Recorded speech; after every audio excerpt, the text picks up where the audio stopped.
Praise the lord. Good morning. આજના ગુરુ ઉપદેશમાં આપ સર્વનું હાર્દિક સ્વાગત છે.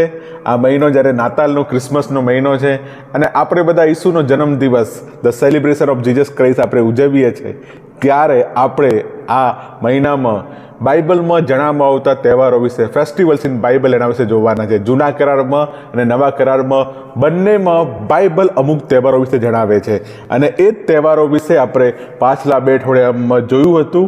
પાછલા 2 અઠવાડિયામાં આપણે પાસ્કા પર્વ અને 2 ખમીન રોટલીના પર્વ વિશે આપણે પહેલા અઠવાડિયામાં જોયું હતું અને એનો નવા કરાર સાથે શું સંબંધ છે, એનો પ્રભુ ઈસુ જોડે શું સંબંધ છે અને એનો આપણા જીવન સાથે શું સંબંધ છે તે આપણે જોયું હતું. અને લાસ્ટ વીકમાં, ગયા અઠવાડિયામાં, આપણે પ્રથમ ફળનું પર્વ અને બીજું એક પર્વ છે તે કાપડી પર્વ, એટલે 50માનું પર્વ, એવા પેન્ટિકોસ, એના વિશે આપણે જોયું હતું. અને આજના દિવસમાં આજે આપણે બીજા 2 પર્વો અથવા તહેવારો અથવા ફેસ્ટિવલ વિશે જોઈશું. જે પહેલો ફેસ્ટિવલ છે જેના વિશે હું તમને વાત કરવાનું છું, જેના વિશે બાઇબલ એવું કહે છે પશ્ચાતાપનો દિવસ. એને અંગ્રેજીમાં ડે ઓફ અટોનમેન્ટ તરીકે પણ ઓળખવામાં આવે છે, પશ્ચાતાપનો દિવસ. અને આ એક પર્વ હતું, આ એક તહેવાર હતો. અને જૂના કરારમાં અને ઇનફેક્ટ નવા કરારમાં માર્ક અને લુકની સુવાર્તામાં પણ આના વિશે ઘણીવાર ઉલ્લેખ કરવામાં આવ્યો છે, ધ ડે ઓફ અટોનમેન્ટ. ઓકે, પશ્ચાતાપનો દિવસ. અને આજે આપણે તેના વિશે થોડો અભ્યાસ કરવાના છે. અને ત્યાર પછી એક બીજું પર્વ છે રણસિંગનાનું પર્વ, તેના વિશે પણ આપણે અભ્યાસ કરવાના છે. મેં તમને લાસ્ટ ટાઈમ કહ્યું હતું 4 પર્વો છે એ ઈસુના જન્મ પહેલાંના અથવા પહેલા આગમન વિશે બતાવે છે અને બાકીના જે 3 પર્વો છે એ ઈસુના બીજા આગમન વિશે બતાવે છે. અને આજે આપણે તે જ જોવાના છે, ડે ઓફ અટોનમેન્ટ વિશે. જો તમારી પાસે બાઇબલ હોય તો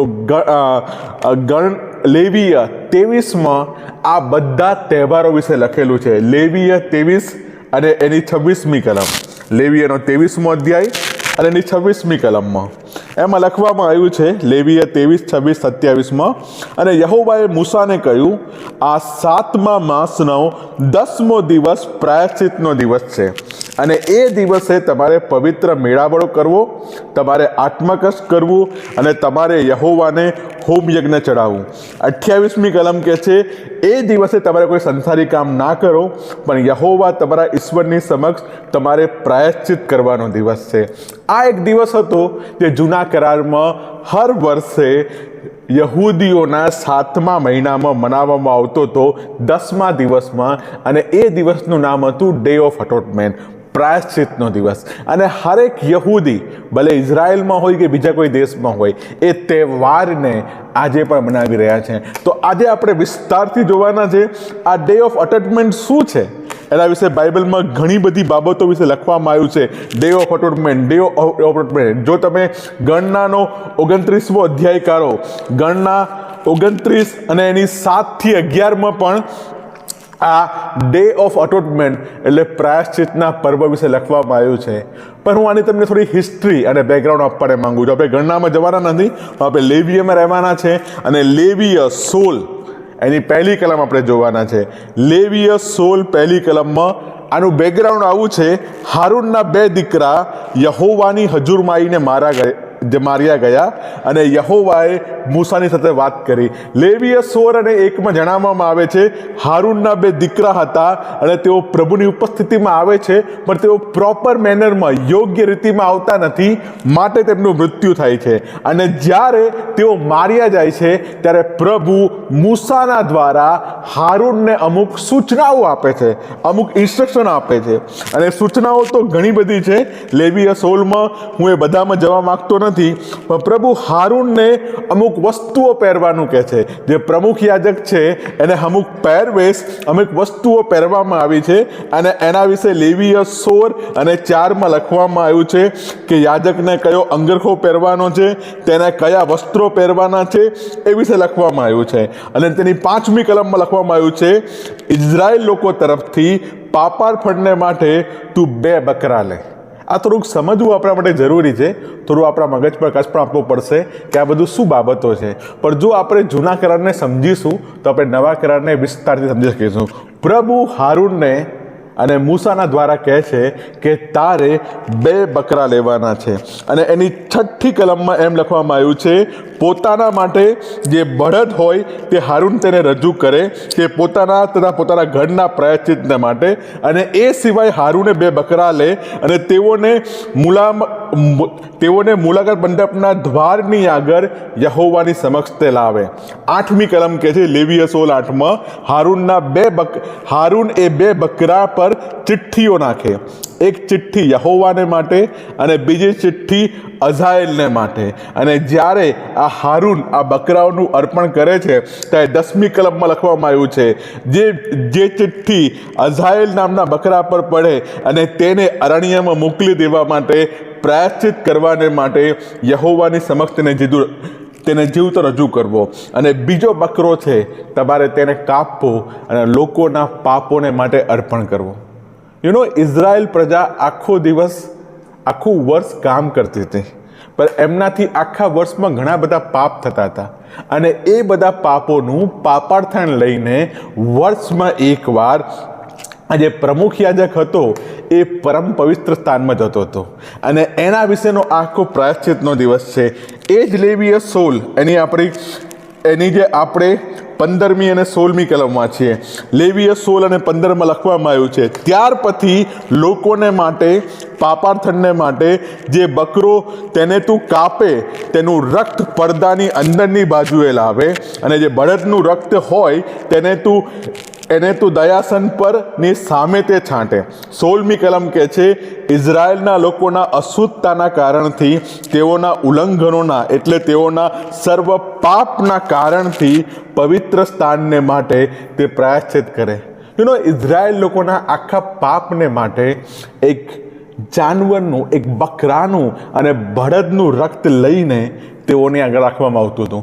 અને પ્રભુ શું જૂના કરારમાં મેસેજ આપવાને માગતા હતા કે તેઓની મધ્યે અશુદ્ધતા દૂર થાય, તેઓની મધ્યે અશુદ્ધતા દૂર થાય અને તેઓ તેના પાપનું પ્રાયશ્ચિત કરે. આ છે એનું બેકગ્રાઉન્ડ. પણ જ્યારે આપણે નવા કરારમાં જોઈએ છે, પ્રભુ ઈસુ ખ્રિસ્ત ખાલી એ પ્રથમ ફળ નથી બન્યા, ખાલી એ પાસ્કા નથી બન્યા, ખાલી આપણો પેન્ટિકોસ્ટ નથી બન્યા, પણ એ આપણા માટે પ્રાયશ્ચિત બન્યા છે. જ્યારે યોહાન બાપ્તિસ્મ ઈસુને જોવે છે, જ્યારે પ્રભુ ઈસુ ખ્રિસ્ત તેમની પાસે બાપ્તિસ્મ લેવાને આવે છે, ત્યારે યોહાન બાપ્તિસ્મ એક શબ્દ કહે છે. અને શબ્દ શું કહે છે? જુઓ દેવનું હલવાન જે જગતના પાપ હરણ કરે છે. જુઓ દેવનું હલવાન જે જગતના પાપ હરણ કરે છે. અને એ જ વસ્તુને બતાવવા માંગે છે કે આ નવા કરારમાં જ્યારે પરમેશ્વરે તેના પુત્ર પ્રભુ ઈસુ ખ્રિસ્તને મોકલ્યા છે, ત્યારે એ પ્રભુ ઈસુ ખ્રિસ્તનું લોહી સક્ષમ છે, ઇઝ એબલ કે લોકોના પાપોને માફ કરવાને માટે.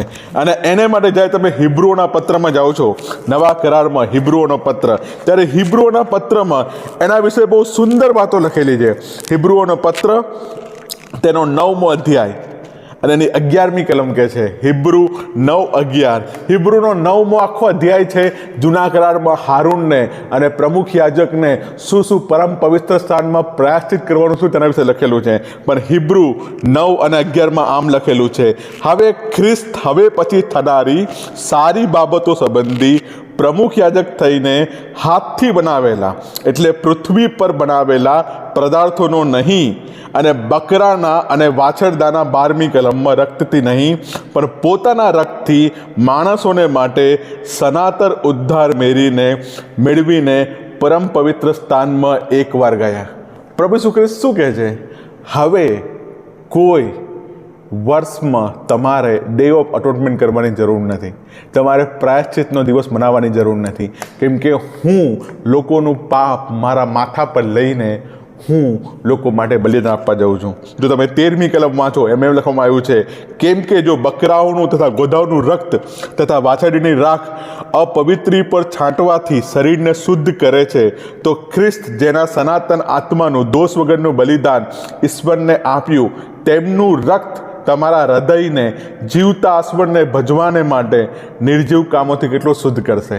પ્રભુ ઇઝરાયલ પુત્રોને અને યહૂદી પ્રજાને કહે છે, જો તમે એમ માનતા હોય કે આ બકરાનું અને વાછરડાનું અને આ બળદનું રક્ત તમને તમારા પાપોથી પ્રાયશ્ચિત આપીને શુદ્ધ કરશે, તો આ દેવનો પુત્ર જે નિર્દોષ હલવાન છે, જેણે પોતાના જીવનમાં ક્યારેય પણ પાપ કર્યું નથી, એનું રક્ત તમને જીવતા દેવને ભજવાને માટે કેટલું વિશેષ શુદ્ધ કરશે. જ્યારે આપણે તહેવાર મનાવી રહ્યા છે અને જ્યારે આપણે ક્રિસમસ મનાવી રહ્યા છે, ઇવન ઈસુના નામનો પણ એ સંદેશ છે કે તું તેનું નામ ઈસુ પાડશે, જે પોતાના લોકોને પોતાના પાપથી તારશે. તે એ જ છે માર્થી 1:24. અને આજે આપણા માટે આ સંદેશ છે કે ઈસુ લોકોના પાપોને માટે મૃત્યુ પામ્યા છે.